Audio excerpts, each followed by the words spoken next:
Bien, bonjour à tous et bienvenue à tous ceux aussi qui nous écoutent via Internet, puis sur les DVD aussi, bien sûr.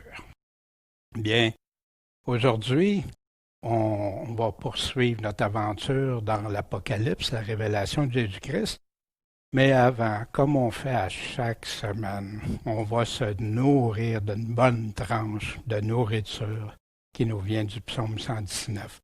Aujourd'hui, ça va être les versets 145 à 152 et notre frère Michel va nous lire ce si beau passage.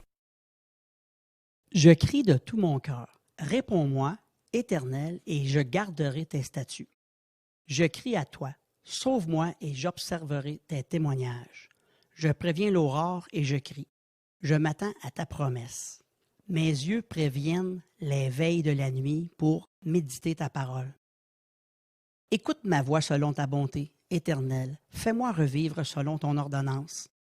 Ceux qui ont de mauvais desseins s'approchent, ils se tiennent loin de ta loi. Tu es proche, ô Éternel, et tous tes commandements sont la vérité. Dès longtemps, je sais par tes témoignages que tu les as établis pour toujours. Bien, merci Michel pour cette belle tranche encore qui va, je crois que vous allez le voir, vous allez constater comme moi que ça colle très bien encore avec ce qu'on va regarder aujourd'hui. Bien sûr, on est rendu au chapitre 11. On va avoir aujourd'hui chapitre 11 à 19. On va conclure le chapitre 11 aujourd'hui. On va voir le troisième malheur qui arrive. Et on va voir la septième trompette, puis le mystère accompli. On va regarder ça ensemble, puis toujours en demandant au Seigneur d'ouvrir nos yeux, notre cœur, nos pensées pour lui, puis qu'on soit prêt à l'entendre. Seigneur, tu nous as promis, heureux celui qui lit, qui écoute les paroles de cette prophétie, puis qui garde les choses qui sont écrites par ses proches, Seigneur. Puis c'est ce qu'on veut faire ensemble. On a besoin de toi, comme David te demandait, Seigneur. C'est toi qui peux nous aider, nous faire comprendre, nous faire vivre et surtout garder pour mettre en pratique quand le temps est venu. Seigneur, accompagne-nous, s'il te plaît, en ton saint nom Jésus-Christ, notre Maître, notre Sauveur. Amen. Bien, la semaine dernière, on avait vu les deux chandeliers, les deux oliviers, les deux prophètes, les deux témoins. On les a identifiés et on a pris des définitions bibliques. Qu'est-ce que c'est un véritable témoin? Qui n'a dit que les paroles de Dieu, que la vérité, que qu'est-ce que Dieu affirme, sans mensonge. On a vu aussi que leur mission, c'était de proclamer avec hardiesse jusqu'à la fin, avec hardiesse et puissance aussi, jusqu'à la fin, les paroles de Jésus, telles qu'il avait écrit selon ses prophètes, que Dieu a donné comme des paroles fermes, immuables, certaines, véritables, puis c'est des jugements puis des réjouissances à venir pour deux catégories de personnes. Puis, pendant 1260 jours ou 42 mois, ils ont pu même fermer la pluie, faire envoyer des fléaux. Mais après ces 42 mois-là de passé, la bête les a tués, les a fait la guerre et les a tués. Puis on sait qu'on a terminé avec, ils ont été sur la place publique pendant 3 jours et demi. Puis là, les gens célébraient. Enfin, plus de ces fléaux-là, on est en sécurité. Enfin la paix. Et on va poursuivre aujourd'hui. Puis aujourd'hui, on va voir aussi, mais qui va se réjouir les derniers? Et on pourra regarder ça ensemble. Bien, tout d'abord, je vais vous lire du verset 11 à 19. Mais après ces 3 jours et demi, l'esprit de vie envoyé de Dieu entre en eux et ils se relevèrent sur leurs pieds. Puis une grande crainte a saisi ceux qui les ont vus. Et ils ont entendu une grande voix du ciel qui leur disait « Montez ici ». Puis ils montèrent au ciel dans une nuée. Puis leurs ennemis les ont vus. À cette même heure, il s'est fait un grand tremblement de terre et la 10e partie de la ville tomba. Et 5 000 hommes furent tués par le tremblement de terre. Et les autres furent effrayés et donnèrent gloire au Dieu du ciel. Le 2e malheur est passé. Voici le 3e malheur qui viendra bientôt. Or, le 7e ange sonna de la trompette, et de grandes voix se firent entendre dans le ciel qui disaient « Les royaumes du monde sont soumis à qui? À notre Seigneur et à son Christ, et il régnera au siècle des siècles. » Et les 24 anciens qui sont assis sur leur trône devant Dieu se prosternèrent sur leurs faces, puis adorèrent Dieu en disant « Nous te rendons grâce, Seigneur Dieu Tout-Puissant, qui est, qui était et qui sera, de ce que tu as pris en main ta grande puissance et de ce que tu es entré dans ton règne. Les nations se sont héritées, mais ta colère est venue, ainsi que le temps de juger les morts et de récompenser tes serviteurs, les prophètes, et les saints, et ceux qui craignent ton nom, petits et grands, et de perdre ceux qui perdent la terre. Et le temple de Dieu s'ouvrit dans le ciel, et l'arche de son alliance parut dans son temple. Il y eut des éclairs, des voix, des tonnerres, et un tremblement de terre, et une grosse grêle. Merci Seigneur de ta parole qu'on va regarder ensemble. Fait que ces 2 témoins-là, on a regardé deux oliviers, 2 chandeliers et tout ça. Puis bibliquement, on peut retracer ça au peuple témoin d'Israël et témoin du Nouveau Testament. Après ces 3 jours et demi-là, après qu'ils ont prêché pendant 1260 jours, prophétisé, l'esprit de vie envoyé de Dieu entra en eux. Puis qu'est-ce que ça a produit? Ils se sont relevés comment sur leurs pieds. Tu as des personnes là qui sont mortes depuis 3 jours et demi, puis tout à coup, tu les vois se lever. Puis il avait interdit de les ensevelir et tout ça pour justement montrer quand c'est fini, vous n'avez plus besoin d'avoir peur. Une grande crainte saisit ceux qui les virent, ceux qui les ont vus. Wow! Aujourd'hui, on sait qu'on peut voir, même ici, on peut voir ce qui se passe en Israël maintenant, avec les caméras et tout. Et ils entendirent une grande voix du ciel qui leur disait « Montez ici ». Fait qu'ils montèrent au ciel dans une nuée, puis encore là, leurs ennemis les ont vus. Ils les ont vus se redresser, ressusciter, revenir en vie, puis après ça, ils les voient, puis ils les voient monter dans une nuée vers le ciel. Vous vous souvenez, monter ici, on avait vu ça au chapitre 4 avec Jean. Mais est-ce que c'est pareil ou il y a une différence? Parce que pour moi, dans mon ancienne compréhension, les anciens enseignements que je recevais, on me disait, monter ici, c'est l'enlèvement. Fait que je regarde ici. Je ne peux pas contester ça, monter ici. Et tout le monde les a vus, les ont vus. Puis après ça, dans le chapitre 4, par contre, vous vous souvenez, c'est Jean. Quand il avait dit, quand j'ai entendu une voix comme celle d'une trompette, puis qui m'a dit, monte ici, je te ferai voir les choses qui doivent arriver après celle-ci. Puis aussitôt, je fus ravi, comment? En esprit. Y a-t-il des différences? Je crois que oui, moi.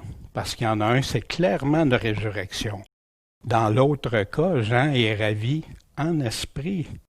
Il c'est pas dit qu'il est avec un corps incorruptible, il n'est pas, non. Ravi en esprit seulement. À moins d'ajouter, et son corps aussi, mais c'est seulement en esprit. Je vais l'arrêter ici parce que je sais que c'est très populaire cet enseignement-là qu'à partir du chapitre 4, Jean est enlevé, on va regarder ça tantôt.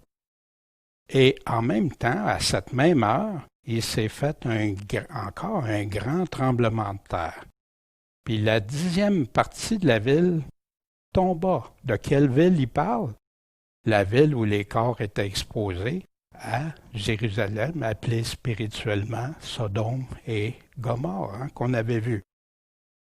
Et les 7000 hommes ont été tués par le tremblement de terre. Il y en a 5000 parmi eux.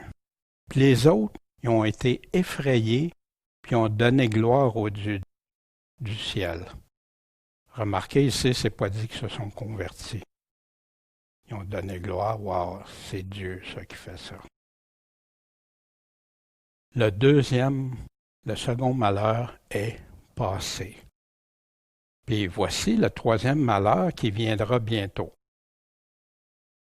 Moi, j'étais sous l'impression que tout ce qui nous comptait, ça faisait partie du deuxième malheur. Mais on va regarder ça attentivement. Vous allez voir, c'est intéressant. Or, ça veut dire aussi, même, c'est comme cumulatif, le mot qui est utilisé, le mot kai dans le grec, le 25-32. Or, le 7e ange sonna de la trompette, et de grandes voix se firent entendre dans le ciel. Puis, qu'est-ce qu'elle disait? Les royaumes du monde sont soumis à notre Seigneur et à son Christ. Et il régnera combien de temps? Au siècle des siècles. Fait qu'ici, les royaumes sont soumis. C'est réglé. Ça lui appartient. Et les 24 anciens qui sont assis sur leur trône devant Dieu se prosternèrent sur leur face, puis ont adoré Dieu. Maintenant, pourquoi cet événement, cet enlèvement qu'on vient de voir, cette résurrection, survient à la 7e trompette? Vous souvenez-vous, quand on était au chapitre 10, au verset 6 et 7, et l'ange qui jura par celui qui vit au siècle des siècles, qui a créé le ciel et les choses qui sont, la terre et tout ça, qu'il n'y aurait plus de temps, que ça va arriver là, mais qu'au jour où le 7e ange ferait entendre sa voix, quand il sonnerait de la trompette, qu'est-ce qui va arriver à la 7e trompette? Le mystère de Dieu s'accomplirait, comme il l'avait déclaré à ses serviteurs les prophètes. On va le revoir ça, parce que Paul nous en a parlé. Fait que là, au début, à la 6e trompette, qu'est-ce qu'ils ont fait? Ils ont prophétisé pendant 1260 jours ou pendant 42 mois. Ça, c'est arrivé quand? Au temps de la 6e trompette. Après ça, ils ont été tués, puis ils ont ressuscité 3 jours et demi après. Puis là, le mystère est réalisé au jour de la 7e trompette. Puis on va voir que c'est un jour de colère et un jour de délivrance, de salut aussi. Dans le temps, ça débute à 6e trompette, le 2e malheur. Mais après ça, à partir de la 6e trompette, ça continue pendant 1260 jours. Puis on arrive au jour de la 7e trompette. Je ne sais pas si ça vous clarifie là qu'est-ce qui est en train. Parce que moi, j'avais de la misère. Je mettais ça les 3 jours, après 3 jours et demi, que c'était à 6e. Mais non. Parce qu'il a débuté à 6e, puis il a donné tout un cheminement avant d'arriver, puis si vous remarquez, c'est tout écrit au futur en passant les verbes et tout ça. Mais ça nous amène à réfléchir, mais quelle trompette qui parle de ressusciter et rassembler? Montez ici, montez dans les airs. Et il enverra ses anges avec un grand éclat de trompette. Et ils rassembleront ses élus des quatre vents depuis un bout des cieux jusqu'à l'autre bout. Partout, les croyants, les chrétiens. Et on va voir parce qu'il y en a qui affirment que ce n'est pas les chrétiens, mais en tout cas, Jésus dit que c'est ceux qui auront cru en lui. Voici, je vous dis un mystère que Paul nous dit. Hein? On ne mourra pas tous, mais on va tous être changés en un moment, en un clin d'œil, à la dernière trompette. Fait qu'on ne mourra pas tous, on va être transformés. La transformation peut se faire rapidement. Mais ça dit-tu que c'est instantané qu'on va monter? Ou plutôt comme... Non, c'est la résurrection qui est instantanée. En un clin d'œil à la dernière trompette, car la trompette sonnera et les morts ressusciteront incorruptibles. Et nous serons changés. Puis ailleurs, Paul va nous le dire, on va voir dans Thessaloniciens, qu'est-ce qui se passe? Le Seigneur lui-même descend du ciel à un signal donné avec une voix d'archange au son d'une trompette de Dieu. Et les morts qui sont en Christ ressusciteront premièrement. Comme il dit ici, la trompette va sonner, les morts ressusciteront et nous serons changés. Et ceux qui sont restés, nous serons enlevés avec eux sur des nuées à la rencontre du Seigneur dans les airs. Et nous serons toujours avec le Seigneur. Ça ressemble beaucoup à ce qui est arrivé à ceux qui sont ressuscités après 3 jours et demi, hein, montés ici. Mais certains ne sont pas en accord avec ça. Mais regardons la parole, cherchons humblement, avec soin, la vérité de l'Éternel. Ne nous laissons pas entraîner ailleurs qu'à lui. Vous vous souvenez, on avait vu ça la semaine dernière dans 2 Pierre. On a aussi la parole des prophètes. Aussi, de quoi il parlait juste avant? De Jésus-Christ. Puis Jésus-Christ, le Père a dit, c'est lui mon Fils bien-aimé, écoutez-le. Mais nous avons aussi la parole des prophètes qui est très solide, très ferme, à laquelle vous faites bien de vous attacher comme à une lampe, jusqu'à temps que le jour resplendisse, que l'étoile du matin se lève dans vos cœurs. Puis c'est à sa parole qu'on doit s'attendre. Voici ce que Dieu parle dans Ésaïe 44, versets 7 et 8. Qui a fait entendre sa voix comme moi? Qu'il le déclare, qu'il le prouve. Wow! Dieu met au défi. Qu'il le prouve. Depuis que j'ai établi le peuple ancien, qu'ils annoncent l'avenir et ce qui doit arriver. Vous, mes témoins, ne soyez pas effrayés, soyez pas troublés. Puis vous allez voir pourquoi j'ai dit vous, mes témoins. Ne t'ai-je pas fait entendre et annoncer dès longtemps? Et vous êtes mes témoins. Y a-t-il un autre Dieu comme moi? Il n'y en a pas d'autre rocher. J'en connais pas, que Dieu dit. À qui doit-on s'attacher? Wow, c'est... Puis Dieu, il n'a pas peur de... Regarde, dites-le, vous pouvez faire ça. Puis malheureusement, les gens aiment mieux aller écouter des enseignements humains, des paroles d'hommes, des commandements d'hommes, au lieu d'écouter celles qui proviennent de Dieu. La 7e trompette, c'est jour de châtiment et de délivrance. Voici ce que 2 Thessaloniciens chapitre 1 nous dit. Paul, Sylvain et Timothée à l'Église des Thessaloniciens qui est en Dieu, notre Père et dans le Seigneur Jésus-Christ. La grâce et la paix vous soient données de la part de Dieu. Puis là, il continue, de sorte que nous nous glorifions de vous ou dans les églises de Dieu, à cause de votre constance, votre persévérance, votre patience et de votre foi dans toutes les persécutions et dans les afflictions que vous endurez, ce qui est une preuve du juste jugement de Dieu. Dans quel but? Afin que vous soyez rendus dignes du royaume de Dieu, pour lequel vous souffrez. Pourquoi j'ai mis l'Église, puis dans les églises? Parce que, à entendre plusieurs enseignements, les afflictions, les tribulations, c'est non. Mais pourtant, c'est aux églises. Puis on va voir l'importance de tout ça. Pourquoi c'est majeur? Car il est juste devant Dieu qu'il rende l'affliction à ceux qui vous affligent et le repos. Quand est-ce qu'on va avoir le repos? Avec nous, à vous qui êtes affligés. Quand?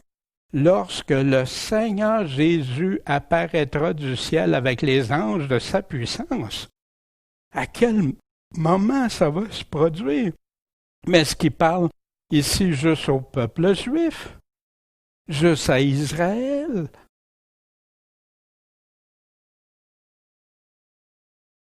Quand on fait attention à ce qu'on lit, je vous le dis, on découvre des choses qui nous ramènent à l'ordre. Bien sûr, les gens ont peur, fait que c'est plus facile de bifurquer et faire du déni. On regardera ça. C'est des jours de châtiment, de délivrance et de bonheur. Voici Paul qui continue. Puis comment ça va se produire dans un feu flamboyant. Fait que c'est-tu ça, l'enlèvement à deux parties dans un feu flamboyant? Il y en a même qui disent que c'est un enlèvement secret, silencieux.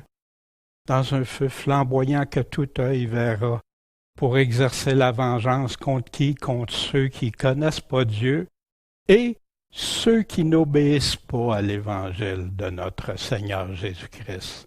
L'obéissance, Jésus est l'auteur du salut pour ceux qui lui obéissent, la parole nous dit. Ils subiront leur peine, une perdition éternelle. Comment? Par la présence du Seigneur. Quand est-ce la présence du Seigneur va être manifestée? Et par sa puissance glorieuse, il nous dit quand? Lorsqu'il viendra pour être glorifié en ces jours-là dans ses saints et admiré dans tous ceux qui auront cru. Parce que vous avez cru à notre témoignage. Paul peut dire ça. Les Thessaloniciens est un exemple pour les autres églises. Tellement ils ont cru, fait qu'ils enduraient tout parce qu'ils croyaient. C'est pourquoi aussi nous prions continuellement pour vous que notre Dieu vous rende digne de votre vocation. Mais c'est-tu terminé? Non, persévérez, qu'il vous rende digne et qu'il accomplisse puissamment tous les desseins favorables de sa bonté et l'œuvre de la foi, afin que le nom de notre Seigneur Jésus-Christ soit glorifié en vous et vous en lui, selon la grâce de notre Dieu et de notre Seigneur Jésus-Christ. Wow!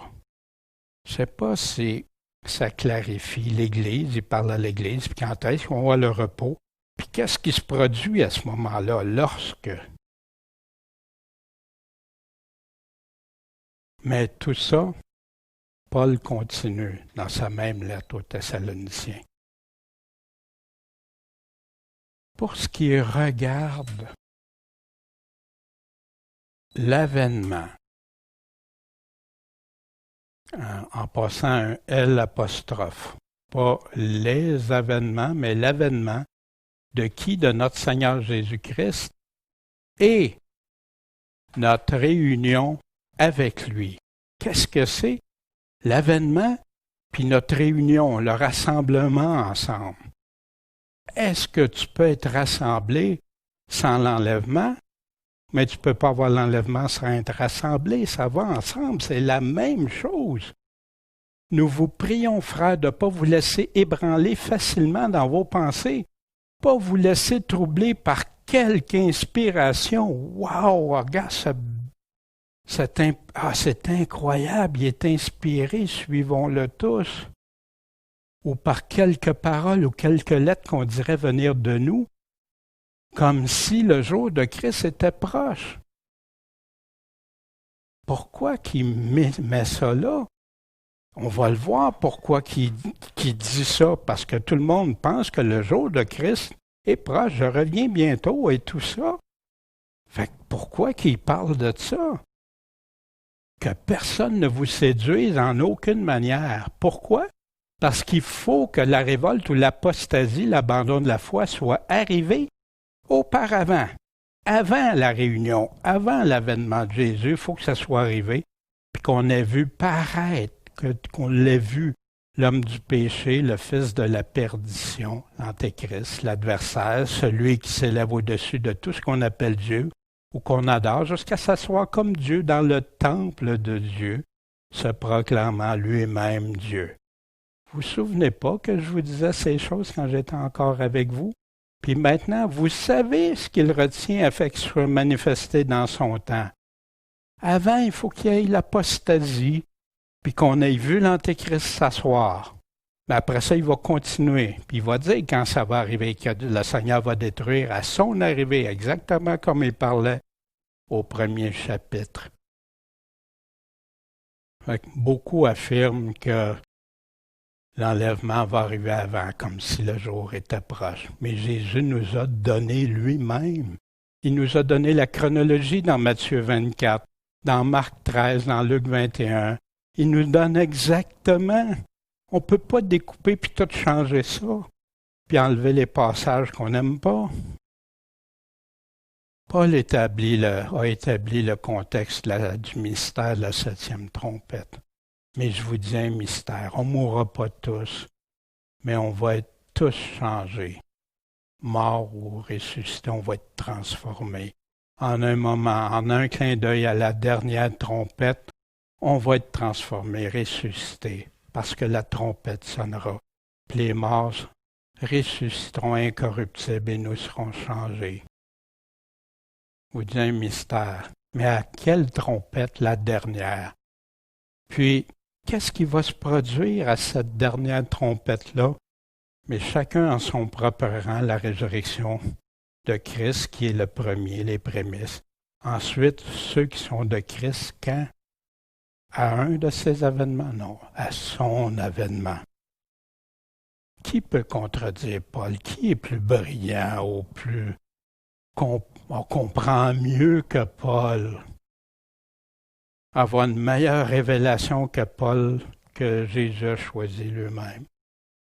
Les experts modernes, il y en a beaucoup qui peuvent le faire, sans sourciller même. Contredire que c'est pas la dernière trompette, essayer de trouver toutes sortes d'explications ailleurs. Mais le jour du Seigneur, c'est un jour de trompette, un jour d'alarme, qu'il nous dit quand tu regardes pour les derniers jours. On avait vu ça, les trompettes, jour d'alarme. Le mystère accompli, est-ce que ça correspond inductivement? Si on regarde l'Apocalypse, chapitre 10, versets 6 à 7, comme annoncé à ses prophètes, le mystère va s'accomplir à la 7e ou la dernière trompette que Paul nous dit, récompenser les justes. On a ça au chapitre 11, verset 18. Puis si on le compare avec 1 Corinthiens 15, 50, 52, Paul, prophète qui annonce. Paul dit le mystère qui doit s'accomplir à la dernière trompette, puis récompenser les justes. Puis, quand on dit dans l'Apocalypse à la dernière trompette, est-ce qu'il y a une autre trompette après la 7e trompette? Est-ce qu'il y a une autre trompette après celle que Jésus lui-même a décrite dans Matthieu 24? Je sais qu'on est convaincu de ça ici, tout ça. Mais beaucoup, j'entends beaucoup, il y a plus de 90% qui prêchent que non, tu n'as pas à t'inquiéter de ça, il n'y a rien là, Jésus va venir te chercher avant. Il t'aime tellement, il ne permettra pas que tu souffres comme les apôtres ont souffert, comme ceux dans l'inquisition d'un catacombe. Non, non, non, il ne permettra jamais ça. On est bien supérieur à eux maintenant. C'est triste d'entendre ça. Ça peut bouleverser la foi de plusieurs quand ils vont voir autre chose arriver. l'enlèvement visible et sonore. Hein? On a dans 1 Thessaloniciens, on vous déclare ceci par la parole du Seigneur, que nous les vivants qui serons restés pour quand? Pour l'avènement encore du Seigneur. On n'ira pas en avant de ceux qui sont morts, parce que le Seigneur lui-même va descendre du ciel, un signal donné avec une voix d'archange, au son d'une trompette de Dieu, puis les morts qui sont en Christ vont ressusciter en premier. C'est la première résurrection. Ensuite, nous les vivants, nous qui serons restés, nous serons enlevés avec eux sur des nuées à la rencontre du Seigneur dans les airs. Il y en a qui changent le mot pour dire tout de suite dans le ciel, mais c'était bien écrit dans les airs. Il y en a en passant qui disent que c'est farfelu parce qu'on irait dans les airs puis on redescendrait après. Ben, c'est pas plus farfelu que ceux. Puis ils affirment en même temps qu'ils vont être pendant 7 ans en haut, puis après ça, ils vont redescendre. Qu'est-ce qui est farfelu? Puis voici Jésus. Alors le signe de l'homme paraîtra dans le ciel. Après la lune, le soleil, les puissances ébranlées, toutes les tribus de la terre vont se lamenter en se frappant à la poitrine.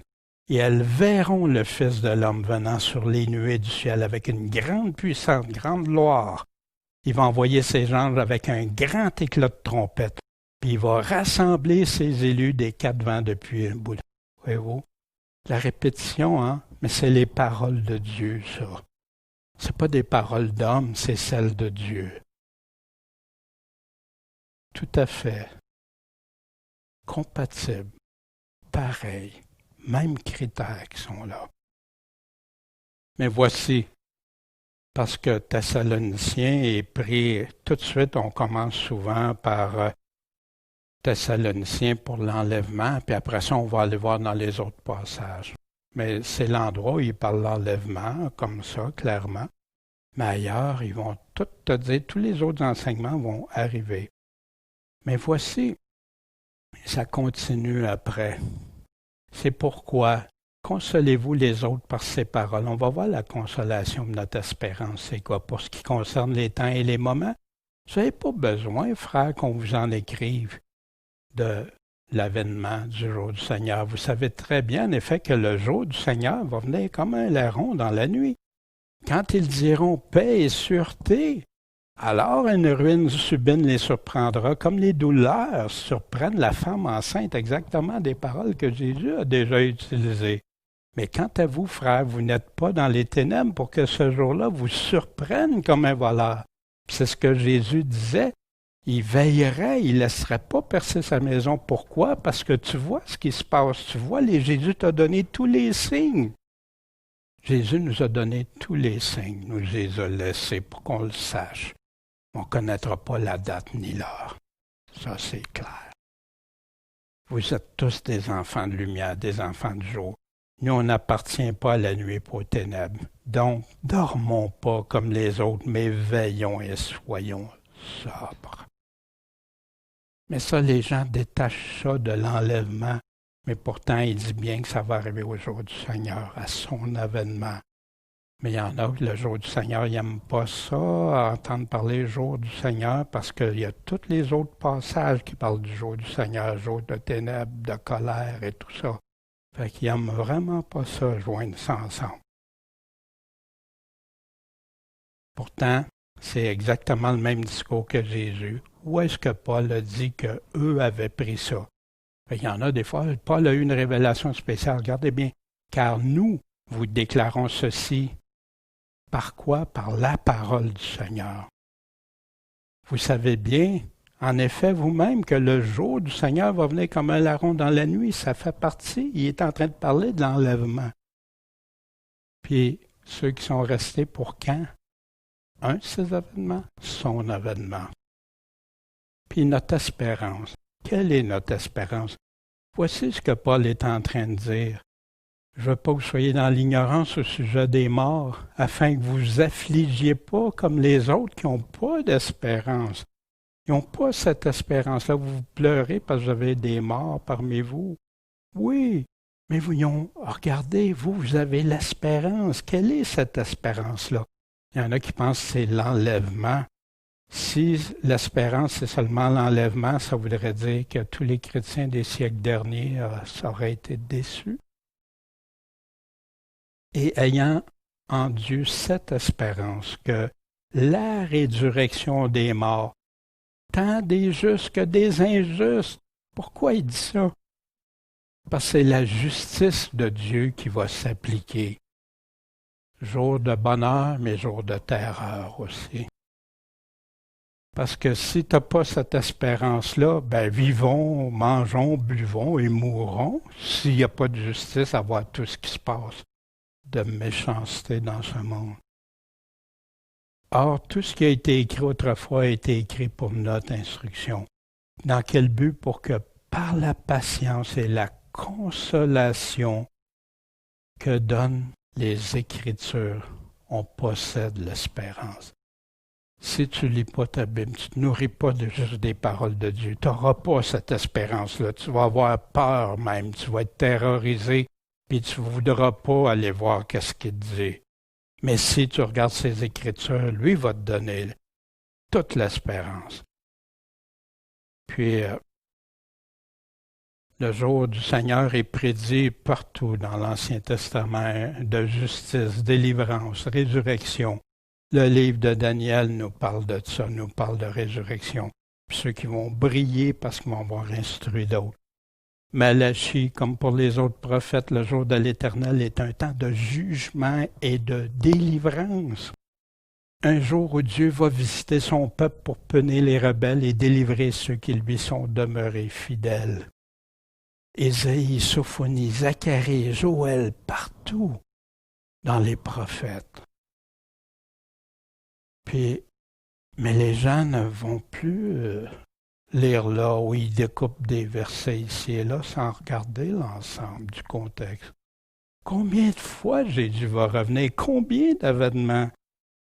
Garder le commandement sans tâche et sans reproche, jusqu'à quand? Jusqu'à un de ces événements ou son avènement en deux parties? Frères, attendez donc patiemment jusqu'à l'avènement du Seigneur. Voici le laboureur attend avec patience le précieux fruit de la terre jusqu'à temps qu'il ait reçu la pluie de la première et la dernière saison. Fait que donc vous aussi attendez patiemment, persévérez, affermissez vos cœurs. Pourquoi? Parce que l'avènement du Seigneur est proche. Ça venait dans 2 Thessaloniciens au chapitre 1 pour au chapitre 2, on l'a vu l'avènement. Quand? Qu'est-ce qui va se produire? Afin que l'épreuve de votre foi, plus précieuse que l'or périssable, achetez de moi de l'or éprouvé, que le Seigneur dit à son Église, et qui pourtant est éprouvé par le feu, vous tourne à louange, à honneur, à la gloire, quand? Lors de l'avènement de Jésus-Christ. Pourquoi je répète ça? Son avènement, l'avènement, c'est toujours au singulier, jamais au pluriel. Puis, quelle parole qui manque ou qui manquerait pour croire qu'il y aurait soit plus qu'un avènement ou que cet avènement-là, il va y avoir deux étapes séparées distinctement, là, éloignées de 7 ans, exemple, ou 3 ans et demi pour certains. Ben, ça prendrait, puis ça c'est de cas vécu en passant de cas réels, là. L'avènement se déroulera en 2 étapes séparées. Ça, c'est des choses que j'ai lues, que j'ai étudiées pendant bien des années, puis il y avait toutes sortes d'affirmations comme ça. Jésus ne nous l'a pas dit comme ça, mais laissez-vous surtout pas distraire par les paroles incompréhensibles de la Bible. Voyez-vous? Mais c'est un peu ça. Il n'y avait pas écrit comme ça, mais ça veut dire ça, ce que j'ai lu. Puis j'ai plein d'exemples. J'ai gardé ça, ces livres-là, puis ces vidéos-là, ces cassettes-là, j'ai investi tellement de temps dans ça pour me réaliser un jour que je me suis laissé injecter des pensées que Jésus n'avait jamais dites. Nous sommes ces experts, nous autres, on connaît ça, toi, hein? Mais c'est drôle que même un enfant peut, tu vas lire les paroles de Jésus puis il comprend très clairement. Mets ça dans les mains des experts en théologie. Frères, vous devez bien comprendre que Jésus va revenir 2 fois. il va y avoir 2 avènements du Seigneur. Une résurrection aussi avant la première. Je vous le garantis que c'est la vérité. Même les autres qui me l'ont enseigné le confirment. Même mon pasteur préféré, Wow! En plus, j'ai moi-même lu tous leurs livres. J'ai regardé toutes leurs vidéos. J'ai fait ça, moi. Et j'ai même lu les versets qu'ils ont choisis eux-mêmes. Ça a déjà été moi. J'ai acheté des livres à la caisse de Hal Lindsey, L'agonie de notre vieille planète, puis je donnais ça, je distribuais ça. J'étais un jeune chrétien mal affermé dans la parole de Jésus. Pardon, Seigneur. Des messages de un tel, livre de Monsieur Prophétie. Vous n'avez pas à vous préoccuper de ces avertissements de Jésus, ou de Paul, ou même de l'Apocalypse. C'est pas pour vous. Laissez-vous pas croire à tout ce qui est écrit. C'est le courrier pour quelqu'un d'autre que vous. C'est pas pour vous. Oh non, Matthieu 28, 18, 19 nous le dit clairement, c'est pour qui? Par M. Théo Logien. Aucune de ces affirmations-là ne tiennent la route quand tu les examines avec la parole de Dieu, mais plutôt contraire aux paroles de Jésus puis de ses apôtres. Puis je sais que ça peut en choquer certains. Mais Jésus, avant de vous choquer, demandait, lisez les paroles de Jésus sans injecter d'autres paroles. Jésus n'aurait plus la vérité. Il est plus suffisant, Jésus. N'ajoute rien à ces paroles, de peur qu'il ne te reprenne et que tu sois trouvé menteur. Ce verset-là m'a rentré comme une flèche dans le cœur. Puis j'ai dit, Seigneur, c'est ta parole qui a raison. Mais pour moi, les choses, c'est pas pour moi les choses désagréables. Mais les promesses, les choses agréables, puis que je suis sauvé, ça, j'aime ça. Ici, Jésus parle seulement pour les autres. Vous savez, ça a commencé, ça, dans les années 1800, avec la théologie de la dispensation, puis tout ça, puis ils ont commencé à affirmer que Darby et compagnie, que c'était pas pour nous autres, ça. Ça a fait des divisions, des dégâts. Même on a quelqu'un qui était très bien connu, qui avait participé à plusieurs orphelinats, puis tout ça, qui était un chrétien sans reproche, puis qui a averti Darby. Mais c'est pas grave, ça. Ils ont continué. Puis aujourd'hui, le levain a rempli les églises. C'est une nouvelle théologie. C'est du nouveau. Même Darby appelait ça du nouveau vin. C'est juste pour les autres. Fait qu'ici, mais ici, ça, par exemple, c'est pour moi dans Matthieu 24. L'autre, c'est pas pour moi, mais ça, c'est pour moi. Vite, vite, passe par-dessus ça, parce que ça, j'aime pas ça, là. On va passer par-dessus, on va sauter à Noé. Oh, il parle de l'enlèvement, là. On va passer par-dessus tout ce qui est écrit entre les deux. Voici la foi, l'importance. Puis il leur dit, pourquoi avez-vous peur? Comment n'avez-vous pas de foi? La foi, la confiance totale en Dieu, quoi qu'il arrive. Je vous dis qu'il les vengera, il leur rendra justice bientôt. Mais quand le Fils de l'homme viendra, trouvera-t-il la foi? Ah, il va trouver toutes sortes de foi, mais la vraie foi, la vraie confiance en lui. Voici Jésus. Prenez-y garde. Il parlait à Marc 13, le temps de la fin. Voici, je vous ai tout prédit. Je n'ai rien caché, je vous l'ai dit. Mais soyez sur vos gardes, ne soyez pas séduits. Vous allez avoir plein de séducteurs, plein de gens qui vont dire contraire à ce que j'ai dit. Je vous ai dit ces choses dans quel but, afin que vous ne soyez pas scandalisés, que vous abandonniez pas votre foi, que vous chutiez pas. La foi est essentielle, hein?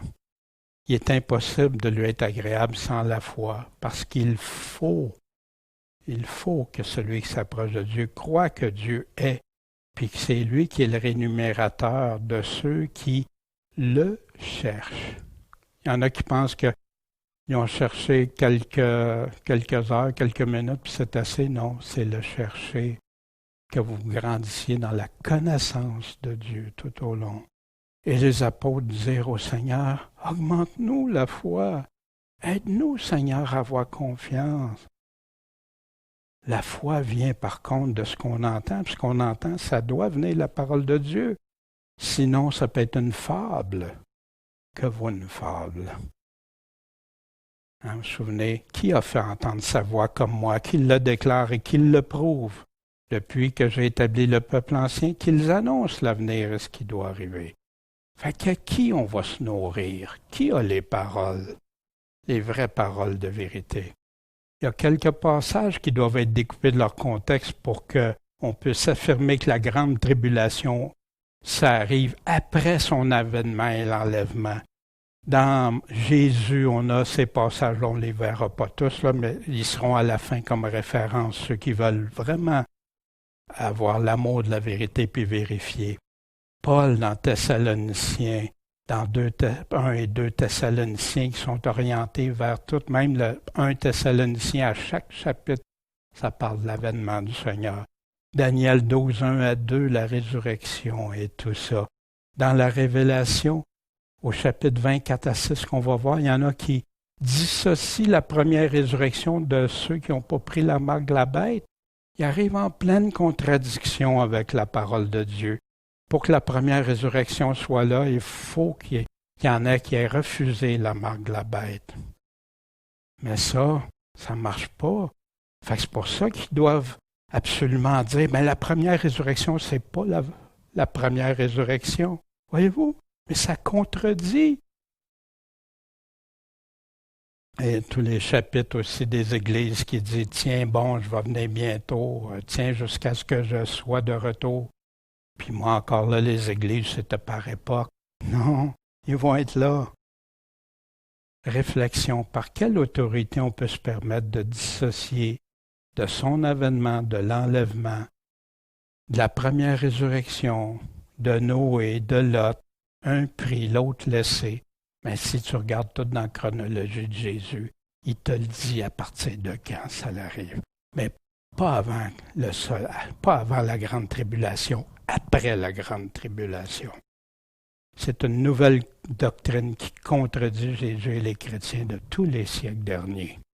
C'est nouveau, cette doctrine-là, mais les gens ne le savent pas. Mais en se permettant de découper un peu partout, bien sûr, tu peux faire dire n'importe quoi à ta Bible. Mais c'est la lettre complète, entière, sans omission. Tu regardes le texte, puis qu'est-ce qu'il y a autour, avant puis après le texte. Après, tu regardes le contexte, les co-textes. Qu'est-ce qu'il y a dans les autres textes qui disent pareil ou semblable? Puis tu les évalues. Tu les acceptes pas comme du cash avant d'avoir comparé, validé. Puis après ça, le pentexte ou tout le conseil de Dieu. Tout ce que Dieu nous a laissé, comme Paul faisait, qui prêchait tout le conseil de Dieu, comme on entend dans Acte 20. Je vous encourage à aller voir pour ceux la synthèse du chapitre 24 et 25 du retour de Jésus, de la fin des temps.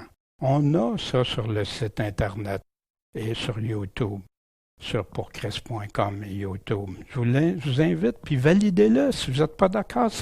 Mais allez vérifier qu'est-ce que Jésus dit à ses apôtres. Le déni, c'est la façon dont l'Évangile moderne est prêché, selon nos désirs, selon notre chair.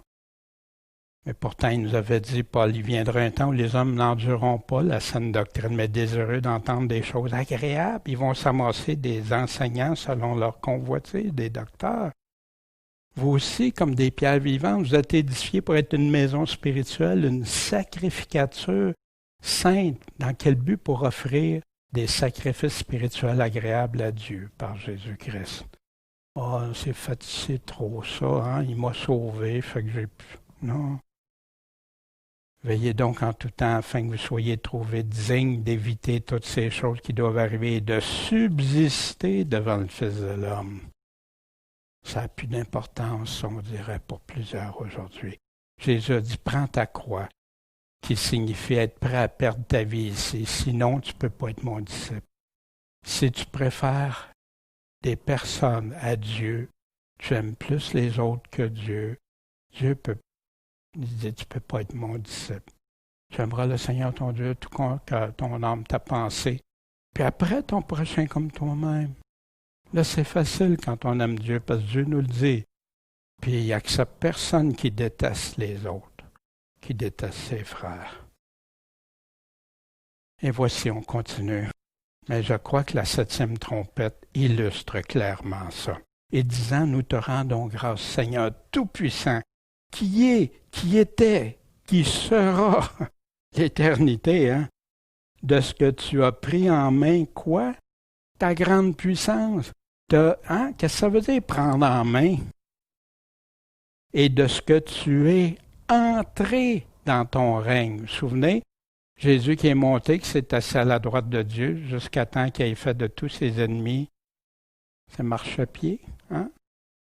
Quand il va revenir sur la terre. Les nations se sont irritées, mais ta colère est venue, ainsi que le temps de juger les morts et de récompenser tes serviteurs, les prophètes, les saints et ceux qui craignent ton nom, petits et grands, et de perdre ceux qui perdent la terre. Deux choses qu'on voit ici. Il y en a que c'est la colère de Dieu, jugement, puis il y en a d'autres que c'est la délivrance et le bonheur de Dieu. Dans la même chose, tu es entré dans ton règne. Puis on va voir, on va faire le lien avec les couples. Vous allez voir, c'est intéressant, les parallèles, qu'est-ce qui débute, puis qu'est-ce qui continue jusqu'à la fin pour tout ça, vous allez voir. Mais ici, qu'est-ce qu'il y a une chose aussi, de perdre ceux qui perdent la terre. Les environnementalistes devraient regarder aussi pour ça, parce que Dieu n'aime pas que ceux qui corrompent la terre, ceux qui détruisent, ceux qui font des choses pour de l'argent, le pouvoir ou autre. Deux événements prédits qui sont arrivés. Mais il y a une grande confusion qui s'est installée. Pourquoi? Parce qu'il y en a qui croient que colère, tribulation, affliction, c'est synonyme, c'est la même chose. Non. Il y a deux sources de colère dans le livre de l'Apocalypse aussi qui nous le redit. La colère du dragon. C'est pourquoi réjouissez-vous, suivez-vous qui habitez, malheur à vous, habitants de la terre et de la mer. Pourquoi? Parce que le diable est descendu vers vous en grande fureur, sachant qu'il n'a peu de temps. Le dragon s'est hérité. On va voir ça bientôt. Contre la femme, puis il va faire la guerre au reste de sa postérité, puis ceux qui gardent les commandements de Dieu, puis qui ont le témoignage de Jésus. Fait que la colère, on va voir l'Antéchrist qui a la colère contre le peuple, ceux qui aiment Dieu. La colère de Dieu, elle, par contre, on va voir les 7 dernières plaies, les 7 coupes, c'est par elles que s'accomplit la colère de Dieu. Puis, ici, Jésus, quand il revient au chapitre 19, il foulera la cuve du vin de la colère et de l'indignation du Dieu Tout-Puissant. La colère de Dieu et la colère du dragon, c'est deux choses distinctes. Puis, qui se soumet à qui? Vous allez voir quand on va examiner ça. Mais le dragon irritant en grande fureur, on a Pierre qui nous parlait durant le temps des persécutions de Néron. Soyez sobres, veillez, car le diable, votre ennemi, rôde comme un lion rugissant, cherchant qui il peut dévorer. Mais vous autres, résistez-lui. Comment? Étant ferme, solide dans la foi, dans la confiance, sachant que vos frères qui sont dans le monde souffrent les mêmes afflictions. Or, que le Dieu de toute grâce qui nous a appelés à sa gloire éternelle en Jésus-Christ, après que vous ayez un peu souffert, imaginez dans le temps de Néron un peu souffert, vous rende Comment? Parfait, ferme, fort et inébranlable. C'est lui qui peut faire ça en nous. T'as peur? Amen. Emmène ta peur à Christ, à Jésus-Christ. Lui va te donner toute la paix, mais résiste. Résiste à tous ceux qui veulent détruire ta foi. Et surtout le malin qui est l'instigateur en arrière de tout ça. Il connaît tes faiblesses, puis il va essayer de te faire chuter. Comme il a essayé de faire chuter Jésus. Imaginez le Fils de Dieu. Et le temple de Dieu s'ouvrit dans le ciel, et l'arche de son alliance parut dans son temple. Et il y a eu des éclairs, des voix, des tonnerres, un tremblement de terre, puis une grosse grêle. Ça, on va y revenir à ça, parce que ça revient souvent dans l'Apocalypse, ces mêmes mots-là. On l'a dans l'Ancien, on pourrait éclaircir ça ensemble. Mais, une petite réflexion. Sais-tu qui a prié pour toi? Oui, entre les uns les autres, hein, prier les uns pour les autres, puis tout ça. Mais ici, allons voir quelqu'un qui a prié pour nous il y a longtemps. Je prie pour eux, Jésus dit. Je prie pas pour le monde, mais pour ceux que tu m'as donnés, parce qu'ils sont à toi. Il est en train de parler à ses apôtres. Et c'est tout ce qui est à moi est à toi, et ce qui est à toi est à moi. Je suis glorifié en eux. Et je ne suis plus dans le monde, mais ceux-ci sont dans le monde. Moi, je vais à toi, Père, Père Saint. Regardez à qui s'appartient Saint-Père, Père Saint, à qui s'appartient ce nom-là. Garde en ton nom ceux que tu m'as donnés, afin qu'ils soient un comme nous, comme le Père et le Fils. Je ne te prie pas de les ôter du monde, mais de les préserver du malin. Exactement les mêmes mots qu'on va retrouver dans Apocalypse 3, versets 8 à 10, parce que tu as peu de force, mais tu as gardé ma parole. Puis dis-moi aussi, je te préserverai. Bien, pas de sortir du monde, mais de préserver, de chuter du malin. Ils ne sont pas du monde, comme je ne suis pas du monde. Sanctifie-les. Mets-les à part pour toi, comment? Par ta vérité. Ta parole est la vérité. Comme tu m'as envoyé dans le monde, je les ai aussi envoyés dans le monde. Je me sanctifie moi-même pour eux, afin qu'eux aussi soient sanctifiés, comment? Par la vérité. Pensez-vous ici que Jésus est en train de dire, je vais être sanctifié pour devenir saint? Saint, c'est être mis à part, consacré totalement à Dieu. Or, je ne prie pas seulement pour eux. Et là, cette phrase-là m'a fait tellement de bien. J'espère qu'elle vous en fait, vous aussi. Je prie pas seulement pour eux, les apôtres, mais aussi pour ceux qui croiront en moi par leur parole. Crois-tu en lui à cause de leur parole du Nouveau Testament qui ont réécrit, que Jésus lui dit, je vous rappellerai tout ce que je vous ai dit, puis je vous dévoilerai des choses à venir. Quelques réflexions. Comment en arriver à ne plus croire aux saines paroles de Jésus-Christ même? La peur, le déni, suivre n'importe qui, pourtant Jésus nous a dit « Soyez prudents ».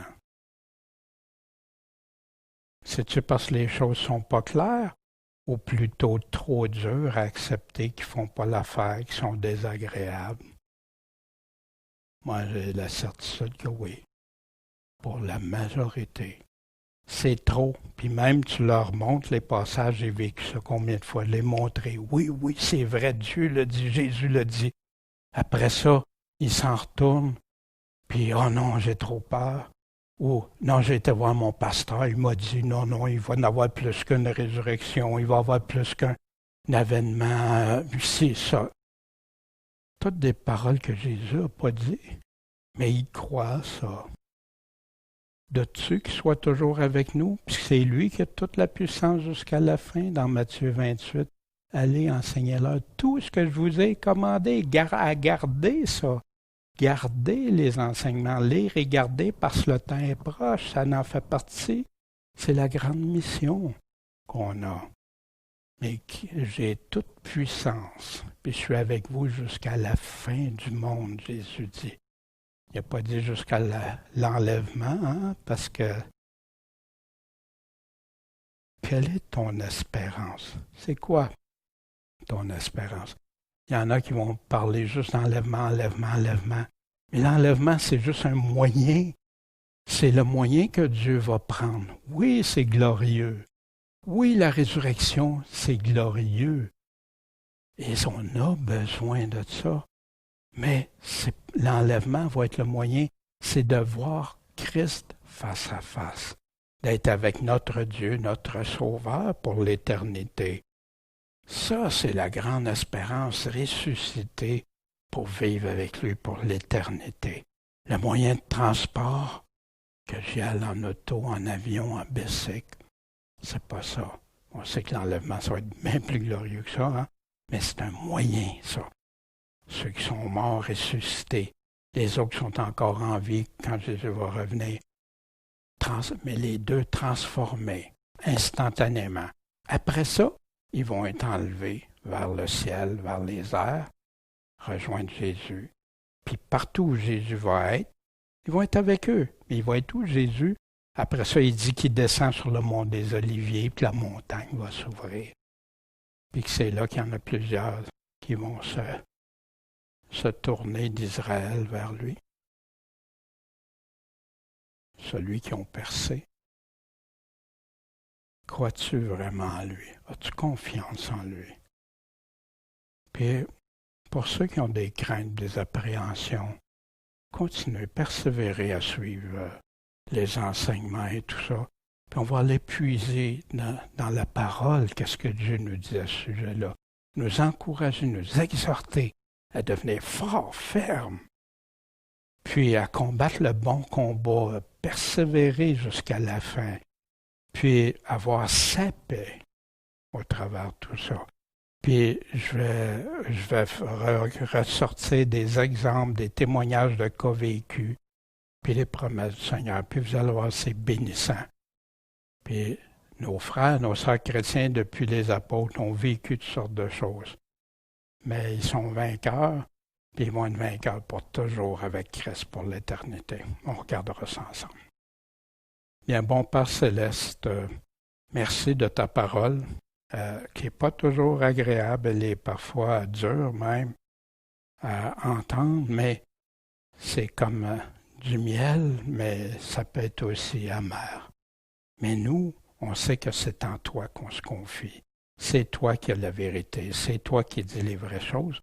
Et c'est toi qu'on veut suivre. Comme tu disais, prends ta croix et suis-moi. Préfères-tu ta vie ici ou celle avec moi? Et Seigneur, on préfère la vie avec toi. Fait que donne-nous, accompagne-nous. C'est toi qui as la force, la gloire, la puissance, et c'est toi qui peux nous la donner comme tu nous as dit. En ton saint nom, Jésus-Christ, notre Maître, notre Seigneur, notre Sauveur. Amen.